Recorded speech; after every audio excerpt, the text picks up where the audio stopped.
Hello students, this is Vishal and you're watching the very first lecture of your chapter Heredity and Evolution, Standard 10th NCERT Science chapter number 9.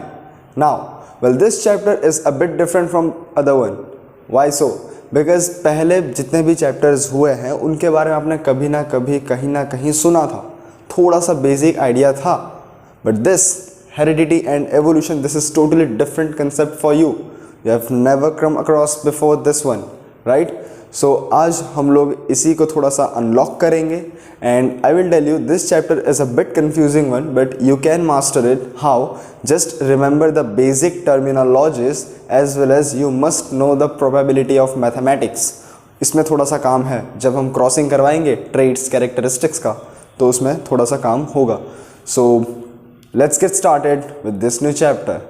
So let's first define the word heredity. Heredity का दूसरा नाम आप inheritance भी ले ही सकते हो because both of this terms are very close to each other, so you can consider them as nearly same और ओके इक्वल है. तो हेरिडिटी और inheritance means the process of passing the characteristics. Okay, the passing of characteristics. अब ये जो characteristics है इनका दूसरा नाम है बच्चों ट्रेट्स. क्या बोला मैंने? Traits. TRAITS. Okay, traits. Characteristics को ही ट्रेट्स बोलते हैं but traits are the more specific one which are generally expressed in the new generation. तो द पासिंग ऑफ कैरेक्टरिस्टिक्स और traits from parental generation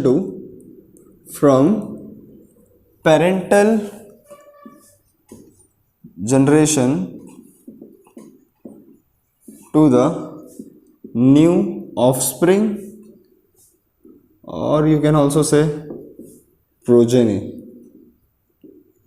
okay, कहने का मतलब ये कि जो भी कैरेक्टरिस्टिक्स है पेरेंट्स के अंदर वो sexual reproduction, okay, by the mode of sexual reproduction they will pass to the next generation.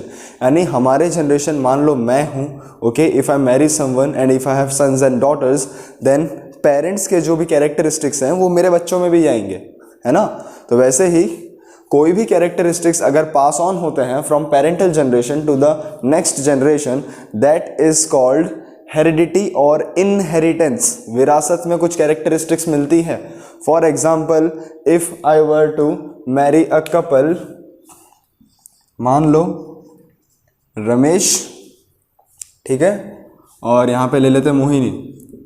Okay, if both of them get married, okay, now Mahesh has black hair and Mohini has brown hair. ठीक है, इसके बाल black है, उसके brown है. तो मान लो इनका जो बच्चा आया, ओके, बच्चे का नाम ले लेते हैं Rahul. If they have a son, तो इसका हेयर कलर होने के क्या क्या चांसेस है?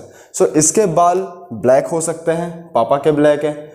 ब्राउन हो सकते हैं क्योंकि मम्मी के ब्राउन है. ये भी तो हो सकता है कि ब्लैक और ब्राउन का कोई शेड आ जाए मिक्स होके, है ना. तो तीन पॉसिबिलिटी है, आइदर ब्लैक, ब्राउन और ब्लैक और ब्राउन का shade. This property, this exact property is called inheritance. अब अक्वायर्ड ट्रेट्स भी होते हैं जो बच्चा लाइफ एक्सपीरियंस से सीखता है. ओके, थ्रू एंटायर लाइफ, वो जो पूरे ज़िंदगी जिएगा अपनी अर्थ के ऊपर, उसके एंटायर लाइफ में उसने जो भी एक्सपीरियंस किया, जो भी एडाप्टेशन किया, वो एक्यूमुलेट हो जाएगा and that will lead to variation. अब आई नो मैंने थोड़ा बहुत भारी वर्ड यूज़ कर दिया तो उनको भी समझते हैं क्या है वो, ठीक है. So that will undergo evolution. ठीक है, let's define evolution now. Okay, evolution किसे कहेंगे? तो एवोल्यूशन का मतलब होता है डेवलप होना, बदलाव आना.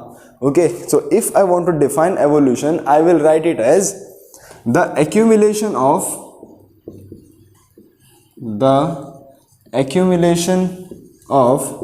variation,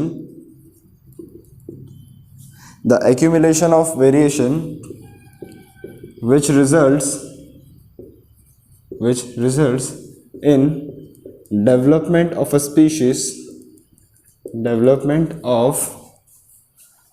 species is called evolution.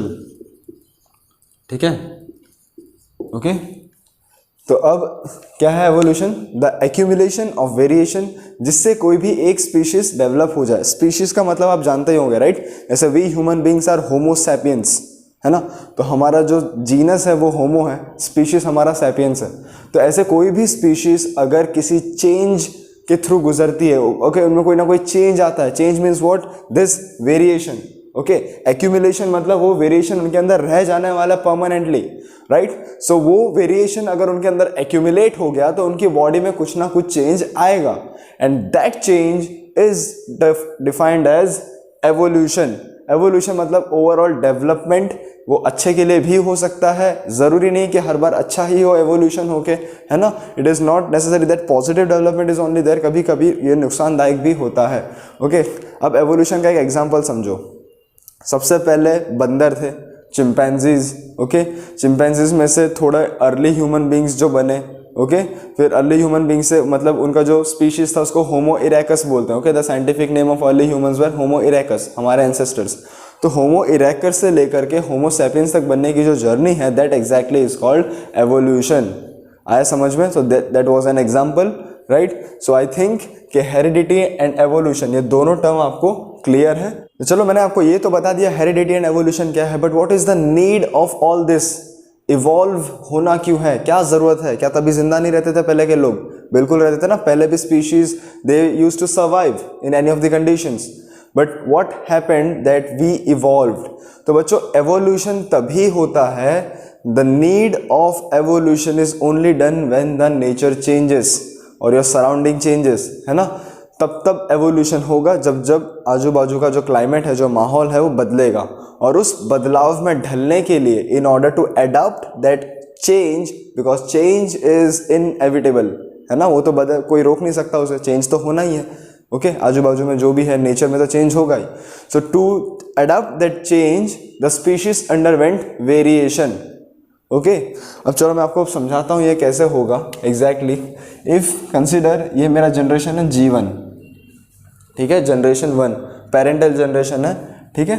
अब G1 से होके आया वो G2, G3, G4, ऐसे जाते जाते वो गया G1000 तक, मान लो, ओके। तो ये जो पहला जनरेशन था, इसने जब अर्थ पे अपना लाइफ पूरा ख़त्म किया, तो मान लो उस लाइफ एक्सपीरियंसेस ने कुछ ना कुछ ट्रेड्स एक्वायर किए होंगे, है ना। ट्रेड्स दो टाइप के हैं बच्चों, कैरेक्टरिस्टिक्स दो टाइप की होती हैं। एक होती है इनहेरिटेड, जो हमें माँ बाप से मिलती है, दूसरी जो हम एनवायरनमेंट से एक्वायर करते हैं। फॉर एग्जांपल, हमारा बॉडी डिज़ाइन, हमारा बॉडी कलर, हमारा हेयर कलर, ओके, कुछ इमोशनल फीलिंग्स, ये सब हमें पेरेंट्स से मिलती है, ओके।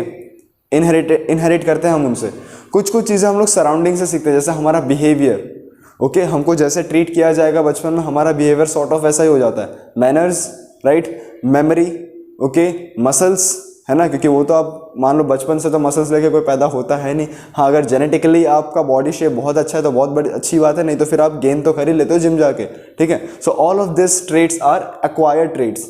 तो इसने जो जीवन जनरेशन में पूरे लाइफ टाइम में जो भी ट्रेट्स एक्वायर किया होगा, वो यहाँ पे आया होगा in the form of variation, okay. अब इनका हुआ सेक्सुअल रिप्रोडक्शन, ओके। तो आगे वाले जनरेशन के पास क्या होगा? आगे वाले जनरेशन के पास तो ये वेरिएशन तो होगा ही जो G1 जनरेशन ने किया था। अब G2 के अंदर भी कुछ ना कुछ वेरिएशन आएगा, तो इसके पास दो वेरिएशन हो गया। दो वेरिएशन इन द सेंस, जो G1 ने एक्सपीरियंस किया था वो तो आया ही आया, उसके साथ इन्होंने जो लाइफ टाइम में एक्सपीरियंस किया वो भी आया। अब G3 के पास क्या आएगा? G3 के पास पहले के जो दो जनरेशन थे उन दोनों का तो वेरिएशन आया ही आया, अब ये भी कुछ अपने लाइफ टाइम में एक्सपीरियंस करेगा ना बॉस, ठीक है। ये ऐसे तो बैठने वाला है नहीं। सो उसी तरीके से वेरिएशन जो है आप देख सकते हो मैग्नीफाई हो रहा है, इंक्रीज होते जा रहा है। तो मान लो G1 से जो वेरिएशन एक्यूमुलेट होना शुरू हुआ, कैसे एक्यूमुलेट हुआ? क्योंकि वो कर रहे हैं reproduction, sexual mode of reproduction में ज़्यादा चांसेस होते हैं, ओके। तो अब ये जो वेरिएशन यहाँ पे घुसते गए, ठीक है, एंड जो इनहेरिट होते गया, तो G1000 तक पहुँचते पहुँचते ये स्पीशीज बहुत ज़्यादा इवॉल्व हो चुका होगा, है ना। This process, this exact pathway is called evolution. ऐसे वेरिएशन जो है एक्यूमुलेट होता है, आगे ही आगे बढ़ता जाता है। So you saw how does that chain works, है ना, वेरिएशन कैसे बढ़ते जाता है, मैग्नीफाई होते जाता है, अमाउंट उसका एक जनरेशन से दूसरे जनरेशन में बढ़ते बढ़ते. Now let's see how does sexual mode of reproduction is better than the asexual mode of reproduction. तो बच्चों सेक्सुअल मोड ऑफ रिप्रोडक्शन मतलब क्या, male and female gametes are required, है ना, मेल एंड फीमेल गैमेट्स का क्या होगा, fusion होगा जिसको फर्टिलाइजेशन बोलते हैं. मेल से आता है स्पर्म एंड फीमेल का आता है ओवा, ठीक है. तो सेक्सुअल रिप्रोडक्शन हो जाता है. अब सेक्सुअल रिप्रोडक्शन में जो सबसे बड़ा इवेंट है ना, which is very very necessary for evolution, that is DNA कॉपिंग. Yes, सही सुना आपने, DNA कॉपिंग. This process is very important for variation. क्यों? डीएनए क्या है आपका, genetic material, deoxy ribo nucleic acid. Genetic material में क्या होता है, जीन्स होते हैं, ऑब्वियसली क्रोमोसोम्स होते हैं, जो क्रोमोसोम्स के अंदर जीन्स प्रेजेंट होते हैं, राइट. तो क्रोमोसोम्स क्या करते हैं, जीन्स क्या करते हैं, what is their function. Genes are the unit of inheritance. सुना है आपने, बिल्कुल सुना होगा. तो जीन्स अगर यूनिट ऑफ इनहेरिटेंस है, इसका मतलब जीन के रिलेटेड ही कुछ ना कुछ है. तो अगर जेनेटिक लेवल में कुछ चेंज आया, अगर जेनेटिक लेवल में कोई वेरिएशन आ पाया, तो ही वो आगे वाले जनरेशन में पास होगा, राइट. तो इसका मेरे कहने का मतलब ये है कि डीएनए में अगर कुछ ना कुछ आप चेंज करा सकते हो, अगर आपका जो सराउंडिंग है, एनवायरनमेंट है, अगर उसने आपके अंदर चेंज किया, आपने नेचर को अडॉप्ट करने की कोशिश की, अडॉप्ट कर भी लिया, and after adaptation that change was capable enough to change your DNA structure, not entire structure, just a segment of DNA. तो अगर कोई एक आध सेगमेंट में भी चेंज कर पाया, so that will be transformed to the, I mean that will be transmitted to next generation. ठीक है. तो डीएनए कॉपिंग का मतलब क्या, डुप्लीकेशन ऑफ डीएनए आप बोल सकते हो. डुप्लीकेशन इन द सेंस ये एक डीएनए था, ओके, ये एक डीएनए है.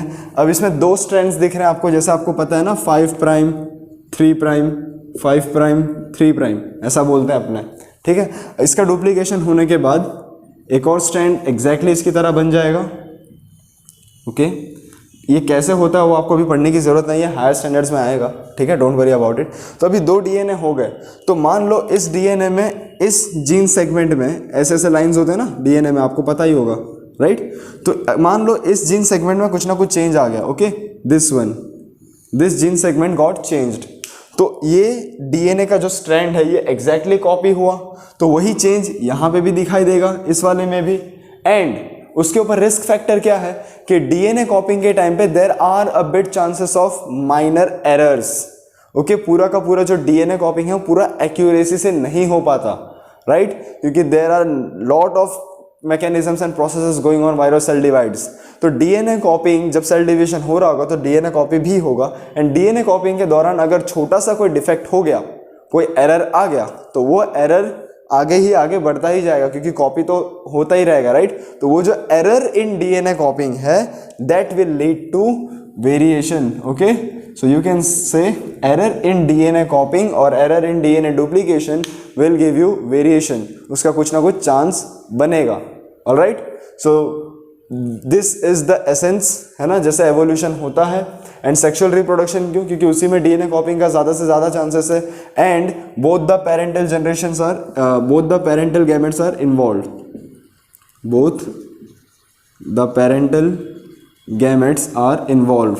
अब दो पेरेंट के इन्वॉल्व होने से क्या फ़ायदा होता है, if two parents are involved, तो एक पेरेंट ने जो एक्वायर्ड ट्रेड्स किए होंगे, यानी जो लाइफ टाइम, जो लाइफ एक्सपीरियंस किया होगा, उसके अंदर जो उन्होंने ट्रेड्स एक्वायर किए होंगे वो, और मान लो मेल एंड फीमेल दो अलग अलग ऑर्गेनिज्म है ना. तो एक ऑर्गेनिज्म में जितने भी ट्रेड्स एक्वायर किए वो, और दूसरे ने जो किए वो, तो दोनों का एक्वायर्ड ट्रेड्स, दोनों का वेरिएशन एक बच्चे में जाएगा, okay. So in this way variation is more efficient in sexual reproduction as compare to asexual reproduction, क्योंकि एसेक्सुअल रिप्रोडक्शन आपको पता है ना ही गैमेट बनता है, ना ही बोथ मेल एंड फीमेल की ज़रूरत होती है, ना ही फर्टिलाइजेशन होता है, कुछ नहीं, सिर्फ सिंगल पेरेंट प्रेजेंट होता है. तो सिंगल पेरेंट में जितना चेंज आया बाकी कोई दिक्कत नहीं, है ना, ऐसा ही हो जाता है.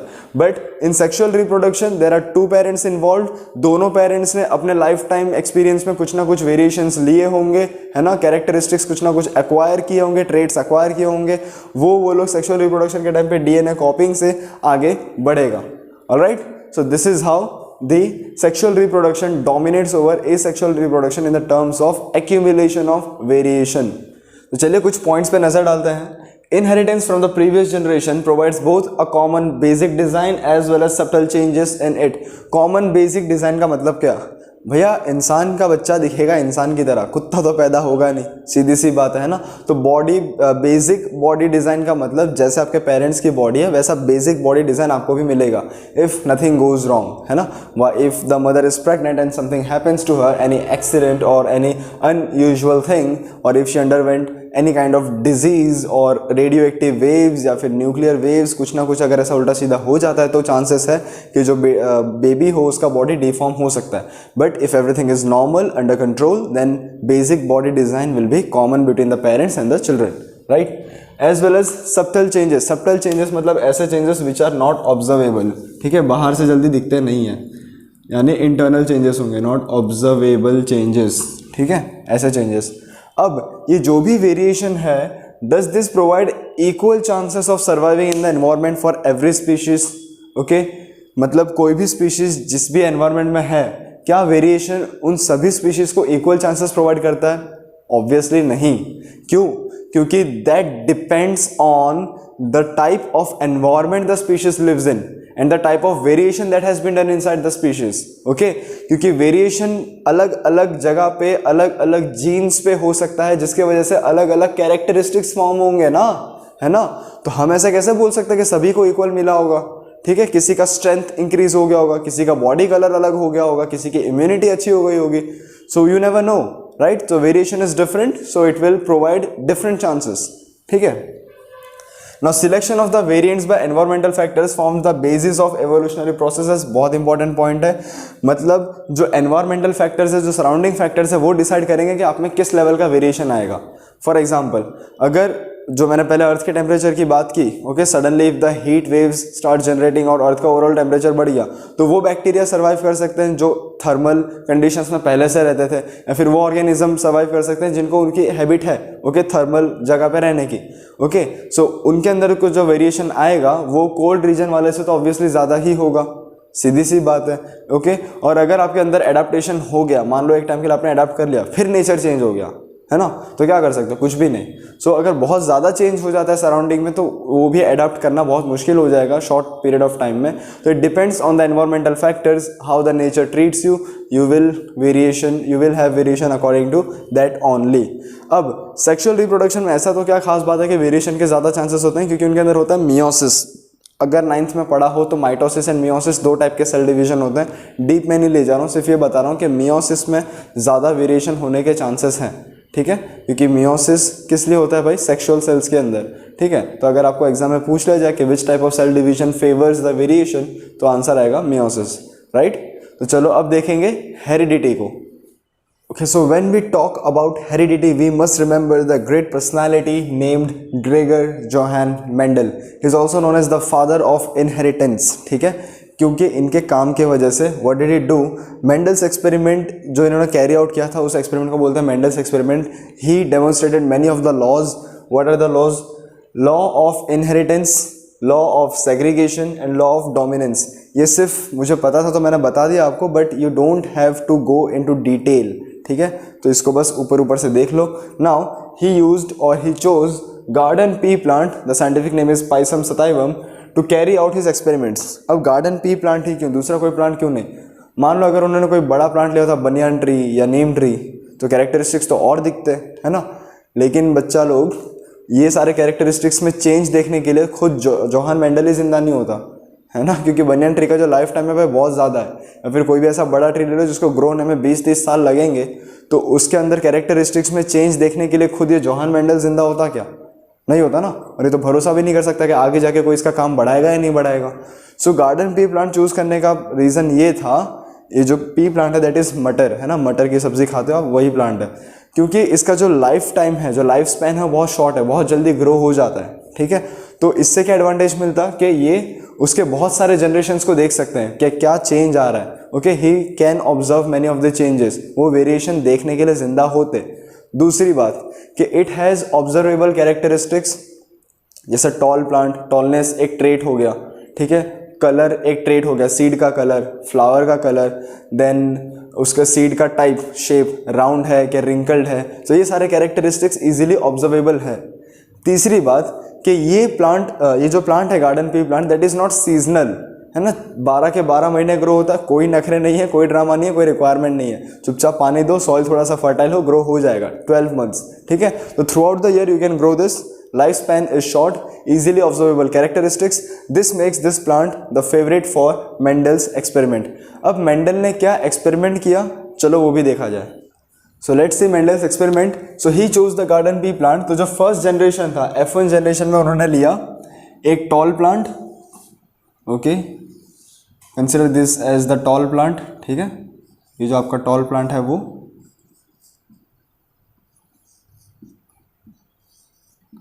टॉल प्लांट लिया, और उसके सामने लिया एक शॉर्ट प्लांट, और यू कैन से ड्वार्फ प्लांट, ऑलराइट, एक ड्वार्फ पी प्लांट और एक टॉल पी प्लांट। तो मेंडल ने कुछ कैरेक्टरिस्टिक्स भी कंसिडर किए थे, जैसे हो गया प्लांट हाइट। तो प्लांट हाइट में क्या हो सकता है, वो टॉल हो सकता है या तो फिर ड्वार्फ हो सकता है, आप शॉर्ट भी बोल सकते हो, ठीक है। तो tall will be denoted by capital T and dwarf के लिए हम लेंगे स्मॉल टी, ठीक है। Then seed shape, seed shape हो सकता है राउंड या हो सकता है रिंकल्ड। राउंड मतलब properly round and smooth, wrinkled मतलब थोड़ा सा डिस्टॉर्टेड होगा उसका शेप, ठीक है। Round will be indicated by capital R, wrinkled will be indicated by small R, alright. चलो फिर हो सकता है फ्लावर का कलर, फ्लावर्स कलर, मैं वही कैरेक्टरिस्टिक्स लिख रहा हूँ जो आपके बुक में है, the most basic one, alright. तो फ्लावर के कलर में वो हो सकता है वायलेट और वाइट, राइट। तो इसको हम कैपिटल वी ले लेते हैं, इसको स्मॉल वी ले लो। उसके बाद seed colour, seed colour that can be yellow और ग्रीन, इसके लिए ले लो कैपिटल वाई, इसके लिए ले लो small Y. So students, this are the characteristics that we are going to consider while doing the crossing.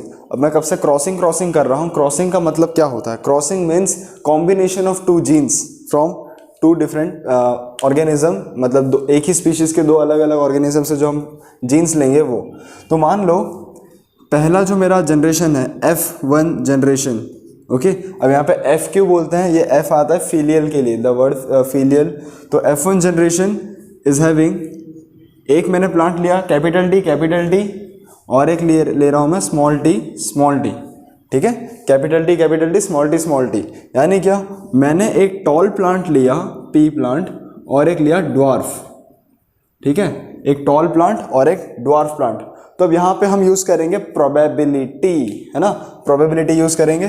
तो ये जो टी है, फर्स्ट टी जब कराया गया इनका क्रॉसिंग, ये मिला कुछ इस तरीके से, ठीक है। अब ये जो फर्स्ट है ये सेकंड के साथ भी तो जा सकता था ना, इसका फर्स्ट और इसका सेकंड भी तो जा ही सकता था, चलो वो भी देख लो, इसका फर्स्ट और इसका सेकंड। तो रिजल्ट क्या मिला, the result was capital T small T, ठीक है, ये रिजल्ट था। अब इसका जो सेकंड है, ओके, इसका सेकंड कैपिटल टी, इसका सेकंड कैपिटल टी और इसका सेकंड कैपिटल टी, ये दोनों मिलके क्या बनाएंगे, capital T small T, right. अब ये भी तो पॉसिबल था कि इसका सेकंड कैपिटल टी और इसका फर्स्ट स्मॉल टी क्रॉस करते, तो चलो कर दो। तो इसका भी रिजल्ट क्या आएगा, capital T and small T. तो जब मेंडल ने ये पूरा का पूरा एक्सपेरिमेंट खत्म किया students, when he completed this experiment, उनको क्या मिला कि all the plants were tall, ठीक है, ये जो चारों चार रिजल्ट थे वो टॉल थे, राइट। अब ऐसा क्यों हुआ, अब ये तो हो गया, कैसे हुआ, because of this capital T present in all of them. तो इससे क्या पता चलता है, that we don't need both the T capital in order to make a plant tall, है ना। एक प्लांट को टॉल होने के लिए दोनों कैपिटल टी हो जरूरी नहीं है, एक capital T is enough to create tall plant.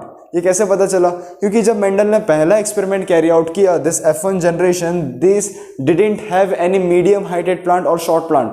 हमने क्रॉस तो किससे कराया था भाई? जो हमने क्रॉसिंग करवाया था वो करवाया था tall plant and short plant को, है ना।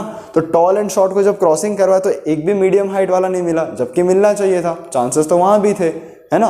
लेकिन ऐसा कुछ हुआ नहीं, ना ही शॉर्ट प्लांट आया, सारे के सारे टॉल है। तो इससे क्या पता चला? Only one gene is enough, one set of genes is enough if it can be get expressed then it can make a plant tall इस केस में। अब यहाँ पे दो चीजें आप डिफाइन कर सकते हो, वो दो चीजें ये है, पहला है डोमिनेंट ट्रेट और एक है रेसेसिव ट्रेट। अब इन दोनों का मतलब क्या? तो डोमिनेंट ट्रेट का मतलब होता है वो trait that can be expressed in the heterozygous chromosome. Heterozygous chromosome means what? देखो मैं आपको बताता हूं, ये देखो यहां पे दोनों कैपिटल टी है, दोनों सेम है ना, एक कैपिटल टी, यहां पे दोनों स्मॉल टी है, ये भी दोनों सेम है, स्मॉल टी है ना, both of them are same. तो इसको बोलेंगे होमोजाइगस सेट ऑफ क्रोमोसोम या फिर होमोजाइगस जीन्स, ठीक है। तो होमोजाइगस है यानी दोनों सेम है, ओके। तो वहां पे तो वही कैरेक्टरिस्टिक्स शो होगा ना, अगर दोनों कैपिटल टी तो प्लांट को तो टॉल ही होना था, लेकिन यहाँ पे तो हेटेरोजाइगसिटी आ गया। So here it is heterozygous gene और heterozygous chromosome, then to this capital T manage to express itself, है ना। इसने तो अपनी ही कैरेक्टरिस्टिक दिखाई टॉलनेस की, क्योंकि ये तो पहले ही टॉल से आया था और अभी भी टॉल ही है, भले ही एक छोटा टी है, कोई फर्क नहीं पड़ रहा है इनको भाव भी नहीं दे रहे स्मॉल टी को। तो कैपिटल टी जो है उसी की वजह से सारे टॉल हुए, that is why they can be considered as dominant trait and small T is known as recessive trait. तो डोमिनेंट ट्रेट को आप कैसे डिफाइन करोगे?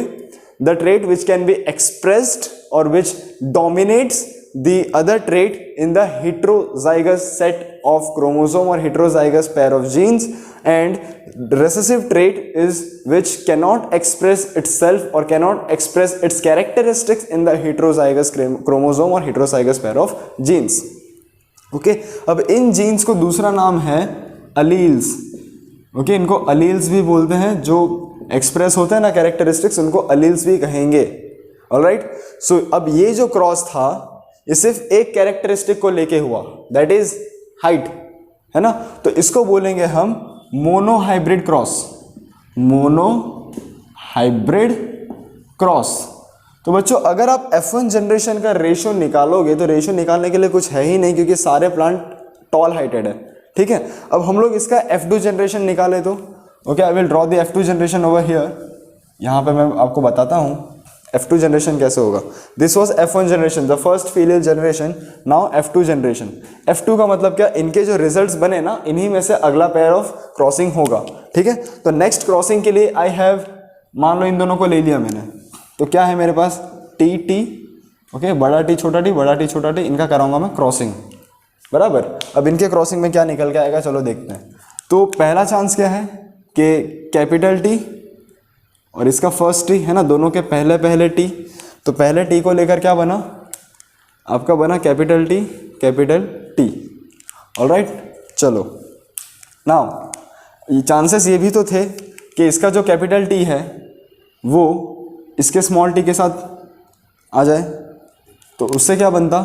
Capital T small T, right.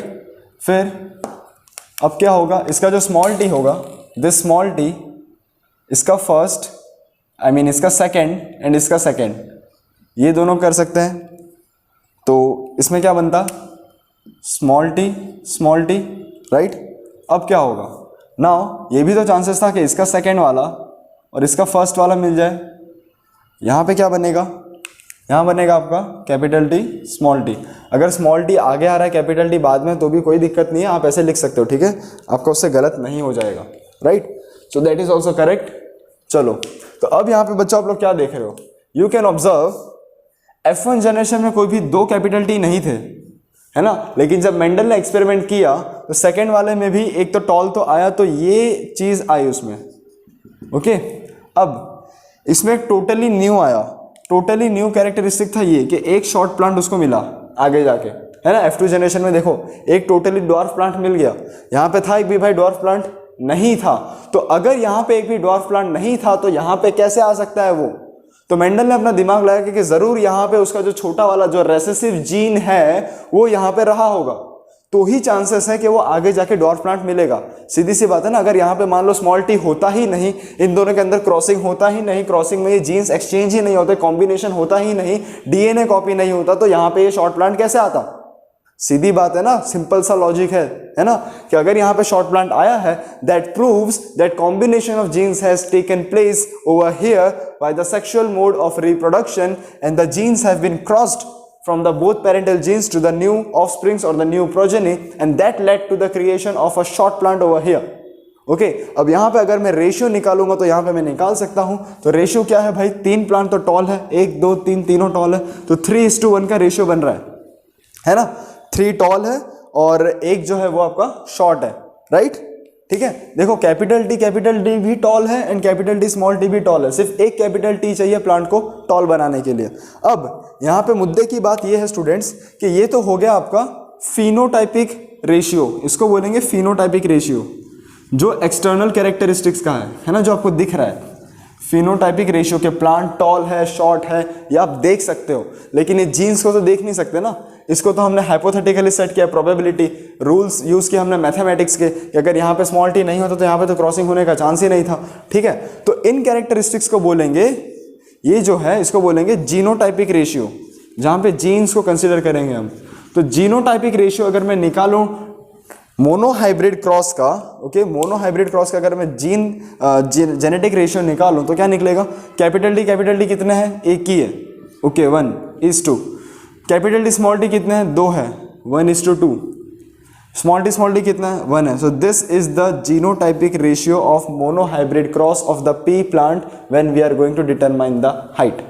ठीक है, तो बच्चों मुझे बहुत ज़्यादा उम्मीद है कि आपको ये समझ आ ही गया होगा this overall Mendel's work. Now this is monohybrid cross. अब हम देखेंगे dihybrid cross and how that genes are expressed, genes express कैसे होते हैं। डाईहाइब्रिड क्रॉस करेंगे बच्चों, तो बने रहिए। तो चलिए डाईहाइब्रिड क्रॉस को देखते हैं। डाईहाइब्रिड मतलब क्या? 2 कैरेक्टरिस्टिक्स हमको भाई कंपलसरी यूज करने हैं। डाई मीन्स 2, हाइब्रिड कैरेक्टरिस्टिक्स लेंगे हम लोग। तो जो पेरेंटल जनरेशन है, okay, I can write it here as parental generation.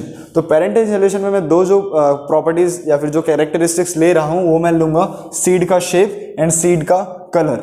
So if I right this is a parent, एक पेरेंट ये है, दूसरा पेरेंट है ये।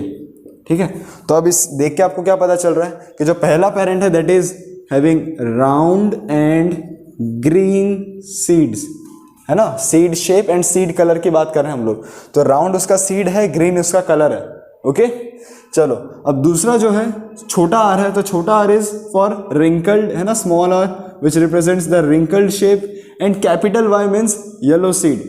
मटर खाते हो ना, पता है, देखा होगा।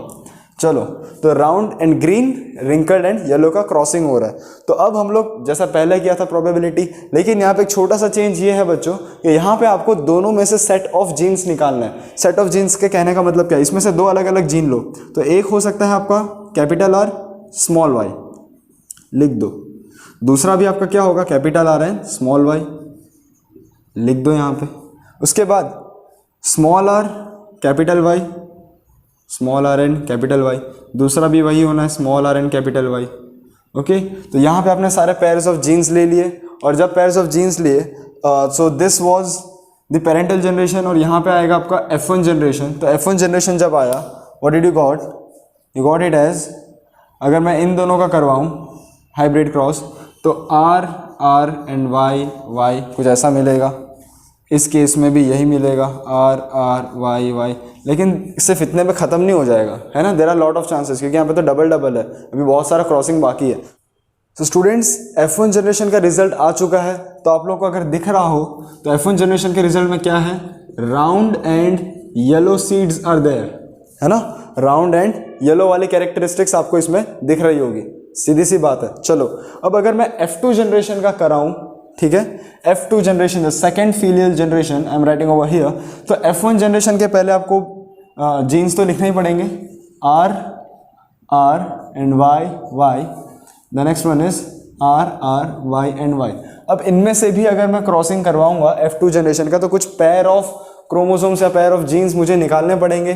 तो अगर इसमें से मैं निकालूं तो क्या क्या पॉसिबल है? देखो, मान लो ये मेरा मेल है and this is female, okay, from this I have took them for the cross again. तो इसमें से क्या क्या निकलेगा, एक कैपिटल आर निकल सकता है, स्मॉल वाई निकल सकता है, ठीक है। अब capital R and capital Y भी तो निकल सकता था, अब स्मॉल आर कैपिटल वाई भी निकल सकता था and small R small Y भी निकल सकता था। तो आपको सारे डिफरेंट ओके यूनिक पेयर्स बनाने हैं जीन्स के। तो देखो सारे पेयर्स निकल गए, अब यही सारे पेयर्स एग्जैक्टली इसमें से भी निकलेंगे, है ना, ओके। और क्रॉसिंग तो बहुत भयंकर होने वाला है, क्यों? क्योंकि ये एक इन चारों के साथ कर सकता है, ये भी वही कर सकता है, ठीक है। तो हम लोग इसको थोड़ा सिंप्लीफाई या फिर थोड़े अच्छे तरीके से करने के लिए इसको टेबुलर फॉर्म में बना देंगे। And when I draw it in the table, पहले ये सारे कैरेक्टरिस्टिक्स लिख दो। तो यहाँ पे मेल के लिखूंगा मैं और ऐसे फीमेल के, ठीक है। Vertically I am writing the male genes, चलो लिख दो, ओके, आगे। एंड यहाँ पे फीमेल के,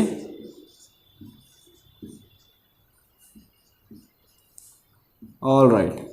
सो अब हम लोग इसका क्रॉसिंग करवाएंगे। तो क्रॉसिंग कैसे कराना है, जैसा कि मैंने आपको कहा था simple mathematics, R into R square लिखोगे नहीं, आर लिखोगे, ठीक है। तो यहाँ पे लिखोगे आर छोटा वाई लिख दो ऐसे ही, ठीक है। देन दिस आर एंड ये भी आर है, बड़ा वाई और एक छोटा वाई है, ठीक है, ऐसे, right. Then capital R, capital Y, small Y, capital R, small Y, small Y. उसी तरीके से capital R, capital Y, small Y, capital R, capital Y, capital R, small R, capital Y, capital R, small R, capital Y, small Y, ठीक है। सिर्फ ऐसे cross कर रहे हैं, देखो। फिर इसको इसके साथ, तो capital R, small R, capital Y, small Y. फिर इसको इसके साथ, capital R, small R, capital Y, इसको इसके साथ, small R, capital Y, then small R, capital Y, small Y, then capital R, small Y, capital R, capital Y, small Y, then small R, capital Y, small Y, small Y, small Y. चलो, अब ये 16 different chances है कि इसके cross में से ये सब कुछ आ सकता है, ठीक है। हमने इसको करवाया क्रॉसिंग, ओके, क्रॉसिंग करवा दी इन दोनों के बीच में और ये मुझे कुछ ऐसा रिजल्ट मिला। अब जो रिजल्ट मिला, इनके कैरेक्टरिस्टिक्स अगर हम लिखे तो क्या आएगा। सो this is round and green, है ना। कैपिटल आर है तो राउंड होगा, दोनों स्मॉल वाई है तो ग्रीन होगा। तो यहां पे मैं लिख सकता हूं बच्चों, राउंड एंड ग्रीन, राइट। ये क्या है, कैपिटल आर है दोनों, तो ऑब्वियसली राउंड होगा। एंड एक कैपिटल वाई है, अगर एक भी कैपिटल वाई हुआ तो ये येलो होने के चांसेस है, ठीक है। So here you will write yellow. Capital R, capital Y, round and yellow again, right. Capital R, small Y, तो round and green. Capital R, capital Y है, यहां पे भी राउंड एंड येलो, ऑलराइट। सारे capital है तो भाई round and yellow ही आएगा ऑब्वियसली। चलो, कैपिटल दोनों, एक कैपिटल तो है ही दोनों के पास, round yellow, this is also round yellow, then ये भी round yellow, again round yellow. अब यहाँ पे ग्रीन रिंकल्ड है, देखो दोनों स्मॉल आर है, अगर स्मॉल आर आ रहा है तो क्या लिखोगे, रिंकल्ड, ठीक है। तो wrinkled and yellow, wrinkled yellow, this is again wrinkled yellow, क्योंकि एक कैपिटल वाई तो है ही इसके पास, डोमिनेंट ट्रेट है जो कि, ठीक है। अब ये जो है राउंड एंड ग्रीन है ना, दोनों वाई छोटे हैं and both the small Ys will make it green, then again round yellow, this is wrinkled yellow, okay. सबसे अलग दोनों स्मॉल, तो क्या होगा ये, रिंकल्ड एंड ग्रीन। तो बच्चों अगर आपने नोटिस किया तो मेंडल ने जब एक्सपेरिमेंट किया और जब उनको ये रिजल्ट मिला, सो ही गॉट टू नो कि अगर कैरेक्टरिस्टिक्स पास हुए हैं तभी एक पॉसिबल होगा कि रिंकल्ड एंड ग्रीन आए। क्योंकि देखो जो मैंने यहाँ पे लिया था, ओके, जो पेरेंटल जनरेशन मैंने लिया था वो राउंड एंड ग्रीन था, फिर रिंकल्ड येलो था, उससे F1 जनरेशन क्या बना, राउंड एंड येलो। तो ये तो राउंड एंड येलो था ना, फिर यहाँ पे रिंकल्ड एंड ग्रीन कैसे आ सकता है, या फिर राउंड एंड ग्रीन कैसे आया, या तो रिंकल्ड एंड येलो कैसे आया। ये तभी आया जब ये कैरेक्टरिस्टिक्स आगे पास हुए थे लेकिन एक्सप्रेस नहीं हुए थे। ओके, दे वर रेसेसिव, यहाँ पे वो रेसेसिव थे इसीलिए एक्सप्रेस नहीं हुए। देखो रिंकल्ड वाला स्मॉलर प्रेजेंट था यहाँ पे, ग्रीन वाला स्मॉल वाई भी प्रेजेंट था, ठीक है, लेकिन एक्सप्रेस नहीं हुआ था। इसका मतलब ये नहीं कि वो था ही नहीं, वो था, बस दिख नहीं रहा था। जब उसको फिर से हमने क्रॉस करवाया यहाँ पे F2 जनरेशन में, तो उनका क्रॉसिंग हुआ एंड ये कुछ रिजल्ट्स आए। तो if I want to find out the phenotypic ratio, phenotypic ratio अगर मैं निकालता हूं तो इसका रिजल्ट आता है 9:3:3:1। ओके, अब 9:3:3:1 का मतलब क्या, 9 होंगे राउंड एंड येलो, मैक्सिमम होंगे इसके, देख लो गिनती करते हैं, ठीक है, राउंड एंड येलो गिनो, 1 2 3 4 5 6 7 8 9, ठीक है, हो गया 9:1। तो 9:1 में है आपका राउंड येलो, ठीक है, राउंड एंड येलो सीड्स है 9। देन 3 में होगा राउंड एंड ग्रीन, गिन लो 1 2 3, राइट। तो यहां पे आप लिखोगे राउंड एंड ग्रीन। ओके, अब जो 3 होगा वो होगा रिंकल्ड एंड येलो, देख लो वो भी रिंकल्ड येलो, 3 होगा, गिन लो 1 2 3, राइट। तो यहां पे आप लिखोगे रिंकल्ड येलो, और 1 जो बचा हुआ आपका होगा रिंकल्ड ग्रीन, जो सबसे यूनिक पेयर आया है ना, wrinkled and green. So this is the phenotypic ratio, ठीक है, and this is the result of the dihybrid cross of Mendel's experiment. देख लो आप लोग, राउंड येलो के 9 है, राउंड ग्रीन के 3 है, रिंकल्ड येलो के 3 है, रिंकल्ड ग्रीन के 1 है। This was the logical explanation.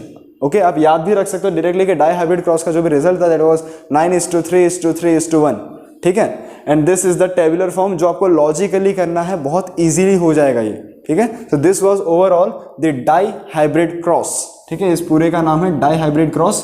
क्यों? क्योंकि भैया हमने 2 कैरेक्टरिस्टिक को पकड़ के ये क्रॉसिंग करवाया है। The crossing of genes has been done by 2 characteristics, 2 traits actually. Okay, तो स्टूडेंट्स जो ये कैरेक्टरिस्टिक्स है ये एक्सप्रेस कैसे हुआ, ठीक है, तो एग्जांपल से समझते हैं। मान लो एक प्लांट हार्मोन है जो ग्रोथ को इंड्यूस करता है, ट्रिगर करता है, ठीक है, यानी प्लांट के हाइट को टॉलनेस जो भी है देता है। तो अगर वो प्लांट हार्मोन का प्रोडक्शन सही से हुआ तो वो अपनी एफिशिएंसी से फुल टॉलनेस दिखाएगा। तो जो हार्मोन है वो बना होगा किसी ना किसी प्रोटीन से। Proteins are nothing but DNA material present in a body, DNA भी एक प्रोटीन ही है, ठीक है। तो डीएनए कॉपिंग के दौरान जो भी इंसिडेंट्स हुए होंगे that will lead to this factors, कि हाइट कैसा है, सीड कलर कैसा है, फ्लावर का कलर कैसा है, तो ये सब कुछ डिपेंड करता है डीएनए के ऊपर। तो क्या हम ऐसा बोल सकते हैं कि डीएनए का कोई भी एक स्ट्रैंड एक पेरेंट में से आता है? बिल्कुल नहीं, क्योंकि यहां पे ये प्रूफ हो जाता है। देखो, अगर मैं इसमें से सिर्फ आर लेता, इसमें से सिर्फ एक छोटा सा आर लेता, तो वो तो कहीं आगे जाके ये डाईहाइब्रिड क्रॉस पॉसिबल ही नहीं होता। तो we do not take a single strand और a single thread of the DNA, but we take a set of genes from a DNA, है ना। एक सेट पूरा उठाते हैं, एक पेयर ऑफ जीन्स पूरा का पूरा उठा लेते हैं और उस पेयर को बोलेंगे हम chromosomes. 2 set of genes which we take are known as chromosomes which are in the pair, ठीक है। तो देखो यहां से हमने एक आर उठाया और एक वाई उठाया, वही हमने यहां से भी किया, एंड देन सारे पेरेंटल जीन्स को यहां पे लिखा। आर वाई दोनों साथ में थे, सिर्फ अकेला आर अकेला वाई नहीं था।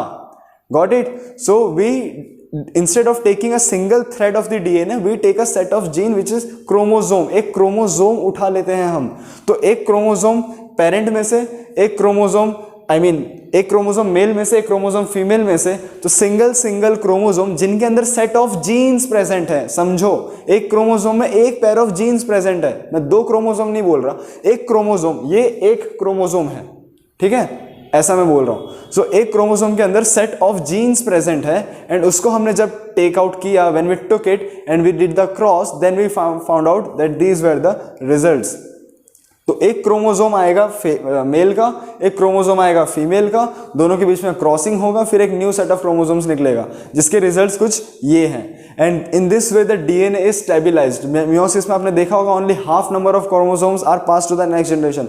Half number of chromosomes in the sense, ये जो देखो पूरा था ना, ये पूरा का पूरा हमने नीचे नहीं उतार दिया, है ना, इसका आधा ही लिया, एक R लिया और एक Y लिया, राइट, वैसे इसमें से भी लिया। So this if this was a total chromosome तो इसका सिर्फ हाफ नंबर ऑफ लिया, एक सेट ऑफ जीन्स लिया हमने और उसी को क्रॉस करवा के आगे यहाँ पे जो भी रिजल्ट आया वो है, ठीक है। तो डीएनए डबल नहीं हो जाएगा, समझो आप, डीएनए डबल नहीं हो रहा है, डीएनए डुप्लीकेट हो रहा है और उस डुप्लीकेशन के दौरान ये कुछ वेरिएशंस आ सकते हैं। देखो पेरेंट में तो कहीं भी round and wrinkled and green तो था ही नहीं, लेकिन क्योंकि उसके ट्रेट्स प्रेजेंट थे, उसके जीन्स प्रेजेंट थे, उसके अलील्स प्रेजेंट थे, तो उन अलील्स का जब क्रॉस हुआ सही से तो यहां पे wrinkled and green find out हुआ। Got it. अगर ये रिंकल्ड एंड ग्रीन आया है इसका मतलब क्या कि कहीं ना कहीं ये ट्रेट्स तो इसमें प्रेजेंट होंगे, जादू तो हो नहीं रहा। This is science, we trust on facts, है ना, कोई भी सबूत मिले तब तक हम तो उसके बिना हम नहीं एक्सेप्ट कर सकते ना उसको। तो वही यहाँ पे हुआ है कि यहाँ पे अगर वो रिंकल्ड या फिर जो ग्रीन है, जो रेसेसिव ट्रेट्स है वो प्रेजेंट ही ना होते, F1 जनरेशन में अगर वो इनहेरिट ही ना हुए होते तो यहाँ पे रिजल्ट कैसे मिलता। Got it? So this proves the law of inheritance, law of segregation, law of dominance सारे के सारे सही थे। एंड मेंडल का जो भी एजम्पशन था सेक्सुअल रिप्रोडक्शन के अंदर वेरिएशन को लेकर वो भी एकदम सही था। So this was all about heredity students. I hope कि आपको समझ में आ ही गया होगा, है ना, सिंपल सा ही था, थोड़ा सा दिमाग का इस्तेमाल करना था, थोड़ी स्टेबिलिटी रखनी थी अपने आप में, हिम्मत मत हारना। This chapter is gonna be very very interesting. Okay, watch our next videos on this chapter.